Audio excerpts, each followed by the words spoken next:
Et arrêtons-nous à présent sur ce potentiel scandale sanitaire, Sébastien. Ce sont d'anciens salariés qui, en fait, lancent l'alerte. Il travaillait pour AC Environnement, l'entreprise leader de ce qu'on appelle les diagnostics immobiliers rendus obligatoires dans les logements, vous savez, pour dépister l'amiante ou encore le plomb. Bonsoir Guillaume Bier. Bonsoir. Ces anciens salariés ont déposé plainte pour mise en danger de la vie d'autrui, pour avoir été exposés à des substances dangereuses. Oui, une trentaine de salariés a déjà porté plainte. Ils travaillaient dans des laboratoires d'analyse d'AC Environnement à Gentilly, en région parisienne, et à Riorges, dans la Loire. Ils racontent avoir été exposés à de l'amiante et surtout à des fortes quantités de chloroforme, provoquant des maladies, des arrêts de travail en série.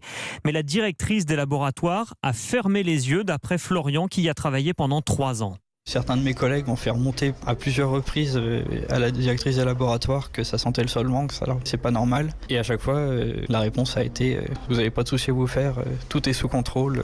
Donc maintenant, on sait bien que c'est faux, quoi. Cette personne nous avait menti droit dans les yeux. Elle avait caché, voire peut-être même falsifié des rapports de concentration de chloroforme dans les différentes salles des laboratoires. Et ces concentrations étaient jusqu'à 30 fois supérieures à la valeur limite. Ces rapports nous ont été cachés pendant près de 3 ans. Et donc voilà, on a pris ça pour une trahison. On sait que le chloroforme peut avoir des effets très néfastes à long terme, que ça peut donner lieu à des cancers. Donc forcément, on vit ça comme une épée de Damoclès en fait. Ces anciens salariés sont en colère et inquiets, vous l'entendez. La direction d'AC Environnement a reconnu dans un courriel en avril que la chef des laboratoires aurait volontairement caché le résultat des tests pratiqués en 2016. C'est une femme qui a depuis démissionné. La direction, elle, assure qu'elle n'était au courant de rien. Et à ce jour, elle n'a pas encore engagé de poursuite contre cette ancienne cadre. Les informations de Guillaume Bier du service police-justice d'Europe.